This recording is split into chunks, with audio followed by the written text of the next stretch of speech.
금융당국이 가계대출 증가 추세가 지속되면 전세자금 대출에도 DSR을 적용하겠다고 밝혔습니다. 또 지역별로 전세대출 DSR을 차등 적용하는 방안도 검토 중입니다. DSR은 대출 차주의 연소득에서 대출 원리금이 차지하는 비율로 은행권 40%와 비은행권 50%로 제한하고 있습니다. 그동안 서민과 실수요자들이 이용하는 전세자금 대출은 DSR 적용에서 예외였지만 가계대출 문제가 심각해지면서 DSR 확대 적용 가능성이 높아지고 있습니다. 또 시장 상황이 지역별 편차가 커지면서 DSR도 차등 적용 방안이 나오고 있습니다.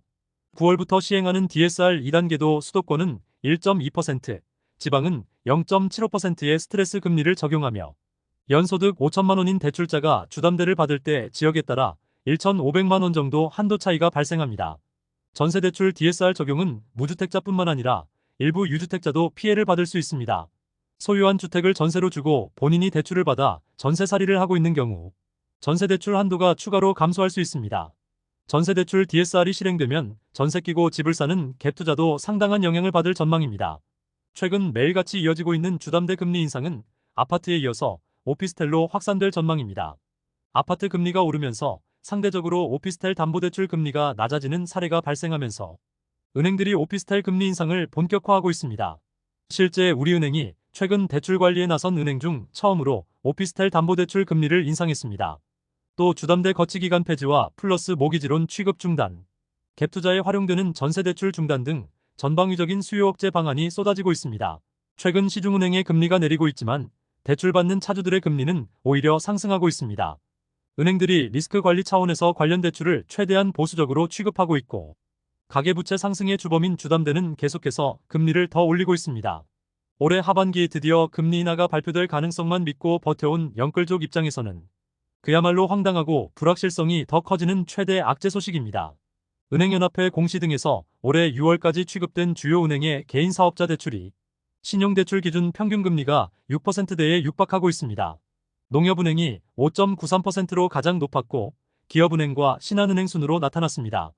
특히 시장금리가 내리고 있지만 은행들은 오히려 대출금리를 인상하고 있습니다. 시장금리에 역행하는 상황은 본격적인 관리에 들어간 주택담보대출이 가장 크게 나타나고 있습니다.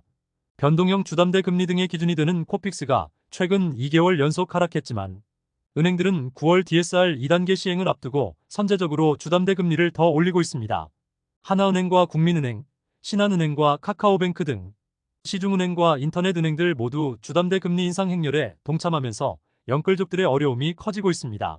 정부가 앞으로 매년 신규 주택을 최대 3만 채씩 공급하겠다고 밝혔습니다. 국토부 장관은 최근 발표한 공급 대책 영향으로 내년부터는 우수한 입지에서 과거 평균보다 최대 3만 채씩 더 많은 주택이 나올 것이라며 안정적으로 주택 공급이 이루어진다는 신호를 확실하게 줄 것이라고 밝혔습니다. 최근의 집값 상승은 서울 등에서 똘똘한 한 채만 오르고 있고 시장에서 전반적으로 가격이 오르는 상황이 아니라고 진단했습니다. 또한 조만간 충분한 주택 공급이 이루어질 것이기 때문에 무리해서 추격 매수를 하지 말라고 밝혔습니다. 전국적으로 아파트 거래량이 증가하고 서울 노도강도 팔리는 상황에서 무주택 실수요자들에게 패닉바잉 하지 말라는 메시지를 전달하고 있습니다. 국토부 장관이 지난 8월 8일 공급대책 발표 이후 언론 인터뷰 등에서 현재 주택시장 외적인 요인 등으로 집값이 크게 오를 상황이 아니라며 이번 대책으로 추가된 공급 물량 21만 가구가 더해지면서 2029년까지 42만 7천 세대를 신규로 공급할 계획이라고 밝혔습니다. 충분히 주택 공급이 되기 때문에 추격 매수는 하지 말라는 메시지를 주고 싶었다고 밝혔습니다. 당장 도심의 신축 매입 임대주택이 올해 하반기에 공급될 가능성이 있고 내년까지 11만 가구를 공급하는 비아파트 신축 매입 임대주택도 7만 7천 세대 신청이 들어왔습니다. 해당 물량은 약정 이후 바로 착공에 들어갈 수 있고 빠른 시간 내에 공급할 수 있습니다.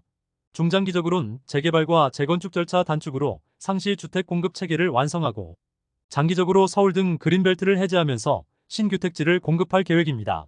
사실 그린벨트 해제 물량은 실제 공급까지 10년 정도 시간이 걸릴 수 있는 프로젝트입니다.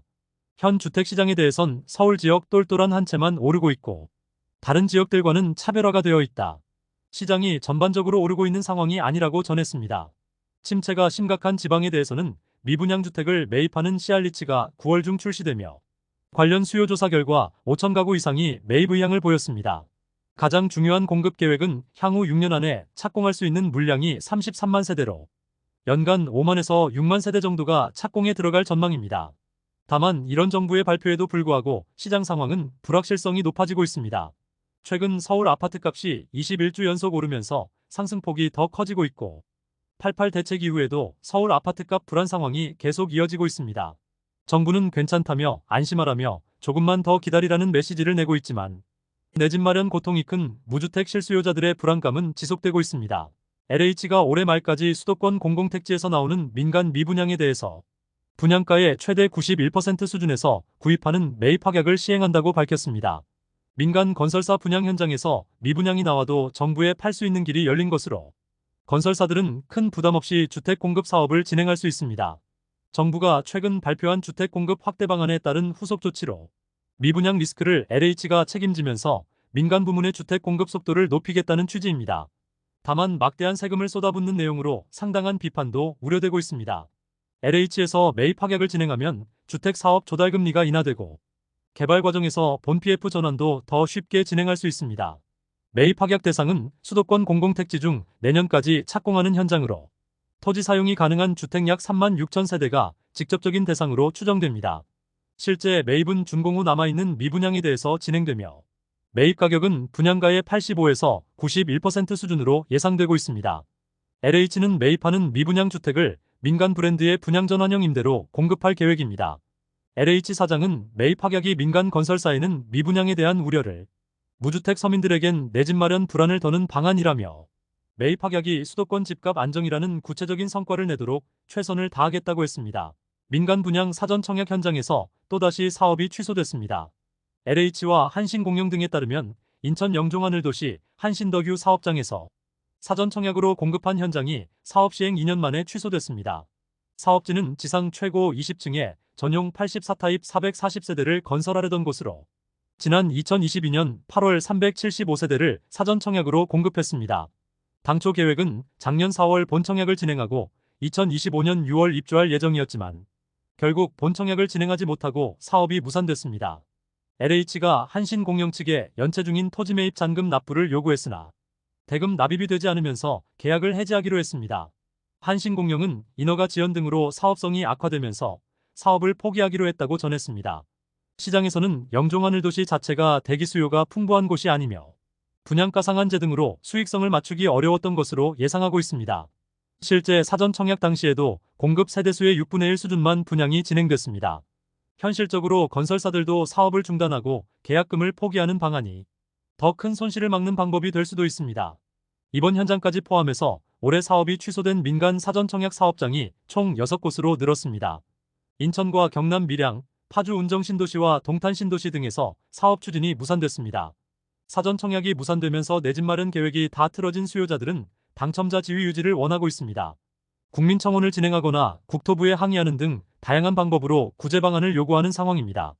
다만 국토부는 사전 청약 당첨자들의 지위 유지는 어렵다며 피해자들이 더 늘지 않도록 다른 현장 중복 청약을 허용하는 방안이 현재로서는 최선이라고 밝혔습니다. 사전 청약은 일반적인 주택 공급 시기를 2년 정도 앞당기는 제도로 지난 2021년 7월부터 본격적으로 시행됐습니다. 그러나 고금리와 고물가로 공사비가 폭등하면서 사업 시행자의 리스크가 굉장히 커졌고 결과적으로 사업을 포기하는 현장이 계속해서 늘고 있습니다. 또 현재 본청약을 진행하지 않은 민간 사전 청약 현장이 24곳에 1만 2,827세대에 달하기 때문에 국토부는 사전 청약 당첨자들이 다른 현장에 중복 청약할 수 있도록 관련 제도를 개편할 방침입니다. 지금까지 잼스톤TV였습니다. 오늘 영상 도움되셨으면 구독과 좋아요 부탁드립니다. 시청해주셔서 감사합니다.